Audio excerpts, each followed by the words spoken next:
آپ لوگ کیا نمرود کو کامیاب سمجھتے ہو؟ کیا فرعون کو کامیاب سمجھتے ہو؟ یا حامان کو کامیاب سمجھتے ہو؟ یا کیسر و کسرا کو کامیاب سمجھتے تھے؟ اصل کامیاب کون ہے؟ آج جس کے پاس مال زیادہ ہے وہ کامیاب ہے؟ اگر ایسا ہوتا تو کون کامیاب ہوتا؟ کیسر و کسرا کامیاب ہوتے، مال و دولت والے تھے۔ آج اگر تخت و تاج والے کامیاب ہیں تو بھائی پھر کون کامیاب ہوتا؟ پھر نمرود کامیاب ہوتا۔ اصل کامیابی اللہ رب العزت نے جوڑی ہے ایمان کے ساتھ، اس لیے حضرت بلال رضی اللہ تعالیٰ کے پاس نہ حکومت ہے اور نہ ہی ان کے پاس مال و دولت ہے، نہ کوئی ڈگری ہیں اور نہ ہی کوئی اور زیادہ دنیاوی اعتبار سے وہ اعلیٰ نسب والے ہیں، بلکہ ایمان اتنا زیادہ مضبوط ہے کہ زمین پر چل رہے ہیں ان کے قدموں کی آواز کہاں آ رہی ہے؟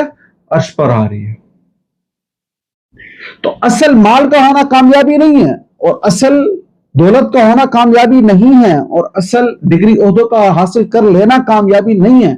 آج میرے آپ کی پریشانیوں اور تکلیفوں کی سب سے بڑی وجہ یہ ہے کہ ہم لوگ کامیاب ہونے کے لیے ان چیزوں کا حاصل کرنے کے پیچھے اتنے زیادہ لگے ہوئے ہیں، تو جس کی وجہ سے ہم لوگ پریشان ہیں۔ آج اصل کامیابی اللہ رب العزت نے جو رکھی ہے وہ رکھی ہے ایمان کے اندر، اعمال کے اندر، اپنے معاملات کو بہتر کرنے کے اندر، کہ آج جتنا زیادہ جس کا عمل مضبوط ہوگا، جتنا زیادہ ایمان مضبوط ہوگا، اتنا زیادہ وہ انسان کامیاب کہلائے گا۔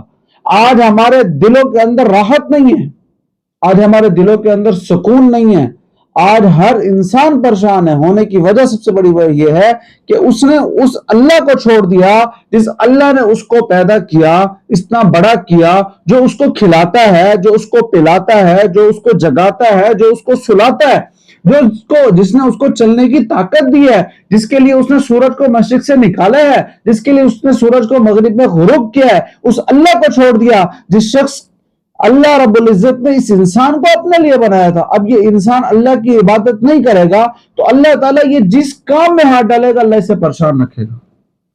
آج ہمارے پریشانی کا حل موجود صرف اس چیز میں ہے کہ مجھے آپ کو اللہ کو راضی کرنا ہے۔ اب اللہ مجھ سے راضی ہو جائے، آپ سے راضی ہو جائے۔ جن سے اللہ راضی ہوا، کیسا راضی ہوا، وہ صحابہ کرام کی زندگی آپ لوگوں کے سامنے ہے۔ جیسے بلال رضی اللہ تعالیٰ عنہ کے بارے میں نے بتایا، ایوب انصاری رضی اللہ تعالیٰ عنہ کے بارے میں نے آپ کو بتایا، اسی طرح اور صحابی رضی اللہ تعالیٰ عنہ اجمعین ہیں۔